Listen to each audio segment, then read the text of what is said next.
दोस्तों रिसेंटली ब्रह्मास्त्र मूवी का ट्रेलर आ गया है जो कि सितंबर में रिलीज होगी। आई नो कि ज़्यादातर लोगों ने यह ट्रेलर देख लिया होगा।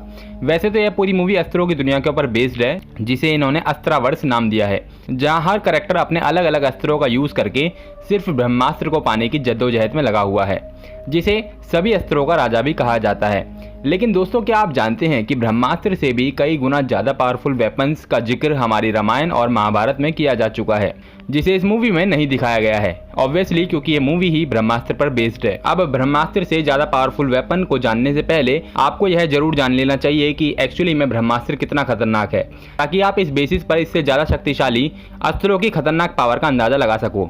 माना जाता है कि ब्रह्मास्त्र में ऐसी प्रलयकारी शक्तियां हैं जिसके सामने अच्छे अच्छे योद्धा भी नहीं टिक पाते थे। इसकी विशेषता यह है कि इस अस्त्र को चलाने के लिए इसे चलाने वाले का हाईली क्वालिफाइड होना काफ़ी ज़रूरी है, जिसके बाद ही ब्रह्मा इस अस्त्र को धारण करने की अनुमति देते हैं। इसलिए हमने यह भी देखा है कि रावण के पास ब्रह्मास्त्र नहीं था, बट उसके बेटे यानी कि मेघनाथ यानी इंद्रजीत के पास ब्रह्मास्त्र होने के साथ साथ इससे भी कई अधिक शक्तिशाली अस्त्र मौजूद थे, क्योंकि वह इन सभी को धारण करने के लिए हाईली क्वालिफाइड था।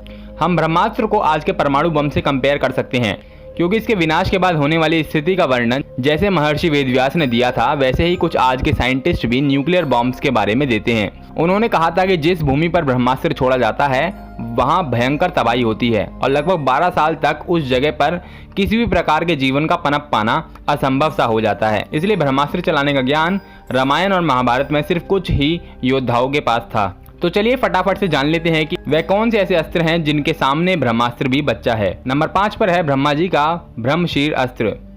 माना जाता है कि ब्रह्मास्त्र ब्रह्मा जी के सिर्फ एक सर को दर्शाता है, जबकि ब्रह्मशीर्ष उसके 4 सरों को दर्शाता है। इसलिए ब्रह्मशीर अस्त्र ब्रह्मास्त्र से 4 गुना ज्यादा शक्तिशाली है। रामायण काल में ऐसा उल्लेख किया गया है कि जब गुरु विश्वामित्र ने क्रोध में आकर गुरु वशिष्ठ पर ब्रह्मास्त्र छोड़ दिया था, तब गुरु वशिष्ठ ने उसे रोकने के लिए ब्रह्मशीर्ष या ब्रह्मदंड अस्त्र का इस्तेमाल किया था, जिसके असर से ब्रह्मास्त्र गायब हो गया था। वहीं महाभारत में अर्जुन के पुत्र को गर्भाशय में मारने के लिए अश्वत्थामा ने ब्रह्मशीर्ष अस्त्र का उपयोग किया था।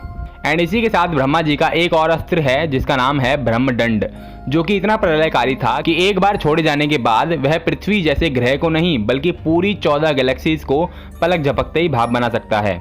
नंबर 4 पर है शिव का पाशुपतास्त्र। इसे धारण करने के लिए व्यक्ति विशेष को इसे चलाने के लिए 4 चीजों पर अपनी अटूट कमांड रखनी पड़ती है, जो कि है संकल्प, वाणी, दृष्टि और कमान। यह इतना ज्यादा विध्वंसक है कि इसे स्वयं शिव ही प्रदान करते हैं, और यह तो हम सब जानते हैं कि इस अस्त्र को महाभारत में शिव की घोर तपस्या के बाद स्वयं शिव ने ही अर्जुन को दिया था। नंबर 3 पर है नारायण अस्त्र। कई लोग नारायण अस्त्र को नारायण का सुदर्शन मान लेते हैं, लेकिन ब्रह्मास्त्र, ब्रह्मशीर्ष, ब्रह्मदंड, पाशुपतास्त्र और नारायण अस्त्र ये ऐसे अस्त्र हैं जिन्हें चलाने के लिए धनुष की आवश्यकता पड़ती है, क्योंकि यह सब एक बाण रूपी अस्त्र हैं। वहीं नारायण अस्त्र नारायण का एक अचूक अस्त्र है जिसका सामना इतिहास का कोई और अस्त्र नहीं कर सकता है। नारायण अस्त्र को रोकने के लिए सामने वाले को अपने हथियार फेंक कर अपना समर्पण करना ही पड़ता है, क्योंकि इसके अलावा इसे रोक पाने का कोई भी और तरीका नहीं है। जब महाभारत में अश्वत्थामा ने नारायण अस्त्र चलाया था तब श्री कृष्ण ने सबको अपने हथियार फेंकने को कहा था, क्योंकि अगर किसी के हाथ में भी कोई अस्त्र रह जाता तो उसका विनाश तय था। सबके समर्पण के बाद नारायण अस्त्र वापस चला गया था। नंबर 2 पर है विष्णु का सुदर्शन चक्र। सुदर्शन चक्र का भेद आज तक किसी और अस्त्र में नहीं मिला है, क्योंकि इतिहास में जिस भी लक्ष्य को भेदने के लिए इसे भेजा गया उसे यह चक्र भेद कर वापस श्री विष्णु की उंगली में आकर विराजमान हो जाता था। लेकिन यह अस्त्र दूसरों से काफी अलग है, क्योंकि दूसरों का संहार करने से पहले यह चक्र उनकी परिक्रमा कर कर उनके पाप और पुण्यों का जायजा लेता है और फिर नारायण की मर्जी के अनुसार अपना काम पूरा करता है। सो दोस्तों फाइनली जिस नंबर 1 एंड मोस्ट पावरफुल अस्त्र का हम सब वेट कर रहे थे वह आ चुका है। नंबर 1 पर है शिव का त्रिशूल। वैसे तो विष्णु का सुदर्शन और शिव का त्रिशूल कई महीनों में समान ऊर्जा वाले हैं, पर मैंने सुदर्शन को दूसरे नंबर पर इसलिए रखा है क्योंकि हिंदू माइथोलॉजी में इस चीज का भी जिक्र है कि विष्णु को सुदर्शन स्वयं महादेव ने ही दिया था। अब शिव के त्रिशूल की शक्ति का अंदाजा आप इस घटना से लगा सकते हैं कि जिन त्रिदेवों को समस्त देवता और राक्षस मिलकर नहीं हरा सकते, उन्हीं में से एक ब्रह्मा जी का सिर महादेव ने अपने त्रिशूल से उखाड़ दिया था, वो भी ब्रह्मा जी की मर्जी के बिना। तो दोस्तों ये थे 5 ऐसे अस्त्र जो कि एक्चुअली में ब्रह्मास्त्र से भी ज़्यादा पावरफुल हैं। दोस्तों वीडियो थोड़ी लंबी हो रही थी, इसलिए मैं बहुत सारे अस्त्रों को मेंशन नहीं कर पाया जो कि ब्रह्मास्त्र की इस मूवी में दिखाए गए हैं। तो अगर आपको नेक्स्ट वीडियो में इन सभी अस्त्रों के बारे में जानना है तो कमेंट में बस ब्रह्मास्त्र पार्ट 2 मेंशन कर देना, ताकि जल्द ही आपको इस वीडियो का नेक्स्ट पार्ट मिल पाए।